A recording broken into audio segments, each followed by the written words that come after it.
All right, chemistry kids, we're going to go over some examples of how to do specific heat calculations. All right, so these are ones that are not from your worksheet. These are examples from something else. So hopefully you can use them to help guide you to figure out the other problems. Here we go. So let's start with this one. Number 2 says how many joules of heat are needed to raise the temperature 10 grams of aluminum from 22 to 55 Celsius if the specific heat of aluminum is 0.9 joules per gram Celsius. All right, so our formula for specific heat is M times C times delta T. Delta T is your change in temperature, C is your specific heat, M is your mass, and Q is your amount of energy in joules usually. All right, so this one's pretty straightforward. I'm trying to find Q. It says how many joules, so that's Q. And then I have my 10 grams, which is my mass.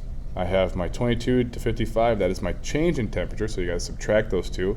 Always the bigger from the smaller. And then 0.9 is my joules, is my specific heat, so let's plug those in. So we got 10.0 grams times 0.90 joules per gram Celsius times, and my calculator is over here, and you go 55 minus 22, which gives you a grand total of, anyone? Yes, so close, 23. 23 degrees Celsius.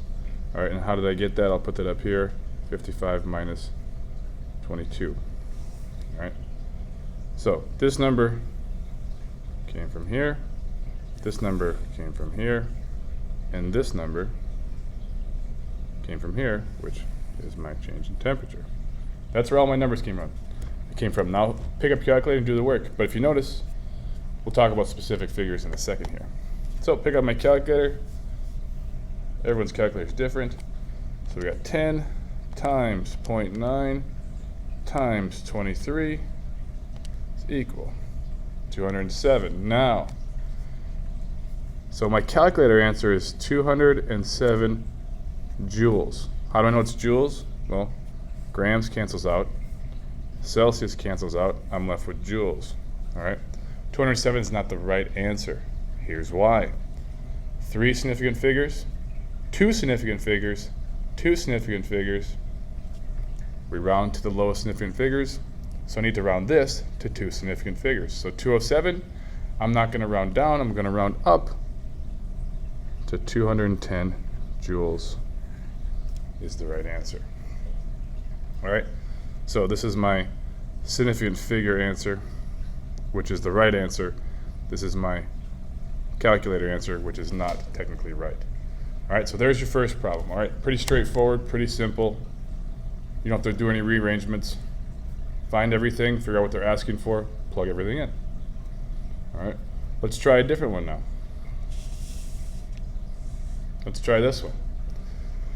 It says a 15.75 piece of iron absorbs 1086.75 joules of heat energy, and its temperature changes from 25 to 175. Calculate the specific heat. All right, so we remember that Q is equal to MC delta T.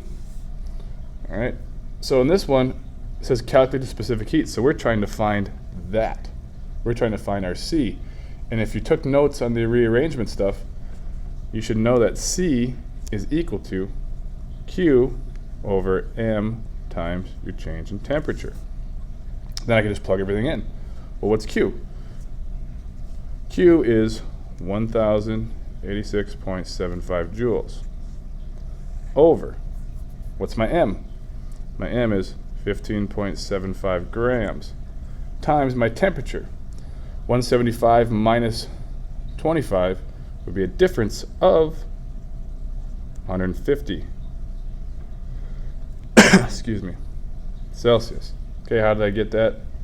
Always the bigger one from the smaller one. That's how I got that number. All right, plug them in, punch in your calculator. So we got 1086.75 divided by, we'll go parentheses, 15.75 times 150, and the parentheses, enter, and I get an answer of 0.46. Okay, so now the question is that 0.46 the right sig fig answer? Well, here's 6 sig figs, here's 4 sig figs, here's 2 significant figures. So 0.46 has 2 significant figures. It follows the rules. You want to have the lowest number of sig figs. So my specific heat is 0.46. But what's my label? Well, look at what's here. Joules, grams, Celsius. So it's actually joules over grams times Celsius. And that's my correct sig fig answer. So there's 2 examples that'll help you out. Let's do one more to make sure you guys know what's going on. Let's do one that's a little more difficult.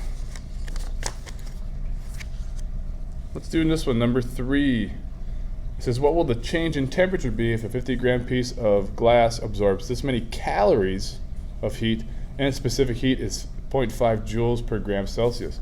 First thing you should notice that we're using joules here and we're using calories here. So we have to convert calories into joules. So how do we do that? Well, the conversion's right here. Okay, remember dimensional analysis? We go 1262, and this is calories. So we put calories on the bottom because we want to cancel out, joules on top, and there is 4.18 joules per 1 calorie. We punch that in our calculator, 1262 times 4.18 because it's on top. We get an answer of 5,275.16. 5,275.16. All right.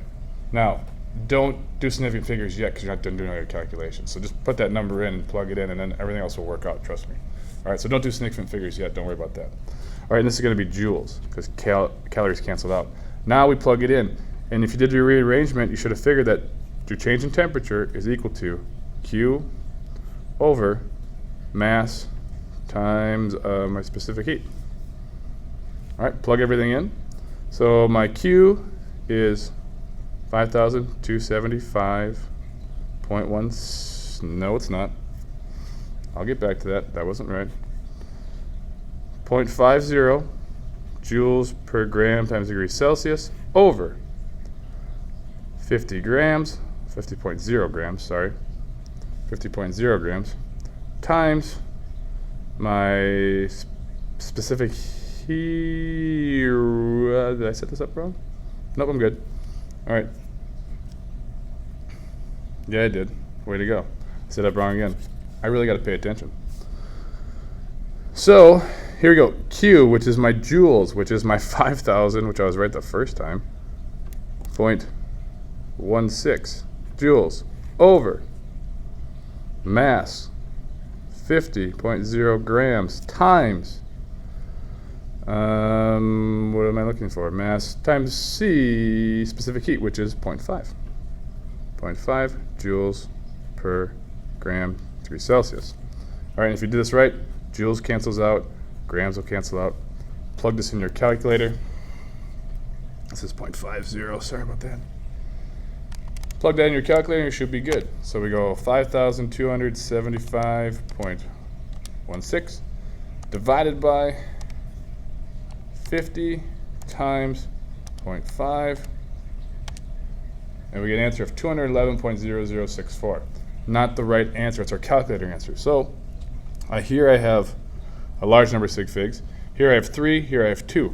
So I round this to 2 sig figs. All right, so my correct sig fig answer would be 210 degrees Celsius is my change.